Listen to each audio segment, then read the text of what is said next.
नमस्कार मित्रमैत्रिणींनो, झटपट हेल्दी रेसिपीजमध्ये आपलं मनापासून स्वागत.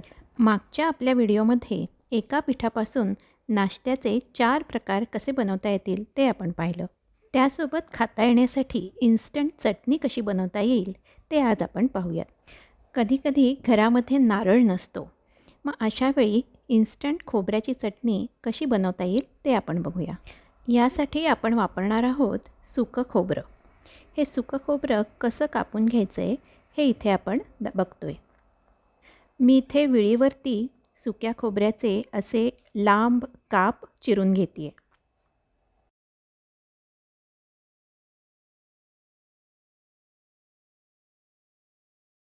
असे 10 ते 15 काप आपल्याला लागणार आहेत. इथे एका बाउलमध्ये आता मी सुक्या खोबऱ्याचे 10 ते 15 काप घेतलेले आहेत आणि आता त्याच्यात टाकणारे 2 टेबलस्पून फुटाण्याची डाळ किंवा डाळं. आता हे खोबरं आणि डाळं दोन्ही भिजेल एवढं पाणी ह्याच्यामध्ये टाकायचं आहे. साधारण 2 मोठे चमचे पाणी मी इथे टाकलेलं आहे आणि आता हे 15 ते 20 मिनटासाठी भिजत ठेवायचे. 20 मिनटानंतर आता हे आपण मिक्सरच्या छोट्या भांड्यामध्ये काढून घेऊया आणि आता ह्याच्यामध्ये टाकायचे अर्धी मिरची, कोथिंबीर, एक छोटा चमचा मीठ, एक छोटा चमचा साखर, एक मोठा चमचा लिंबाचा रस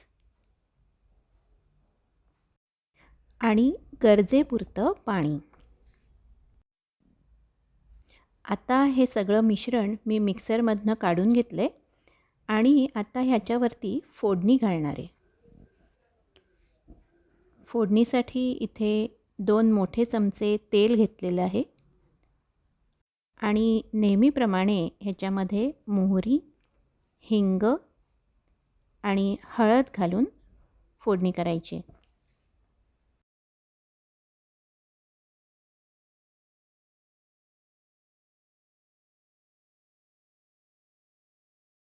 आता गॅस बंद करूया आणि आता यात घालूयात कढीपत्त्याची थोडी पानं. आता हे फोडणी या मिश्रणावर घालूयात.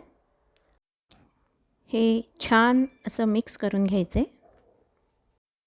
ही चटणी जर थोडी पातळ असेल तर खाताना सोयीचं होतं, त्यामुळे थोडंसं पाणी ह्याच्यात घालायचं आहे.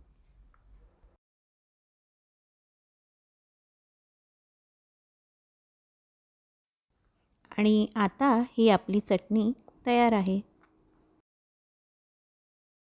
हा व्हिडिओ जर तुम्हाला आवडला असेल तर लाईक करा, शेअर करा, कमेंट करा आणि जर चॅनलला सबस्क्राईब केलं नसेल तर जरूर सबस्क्राईब करा. पुन्हा भेटूया अशाच एका झटपट हेल्दी रेसिपीसोबत. तोपर्यंत हेल्दी खा, हेल्दी रहा.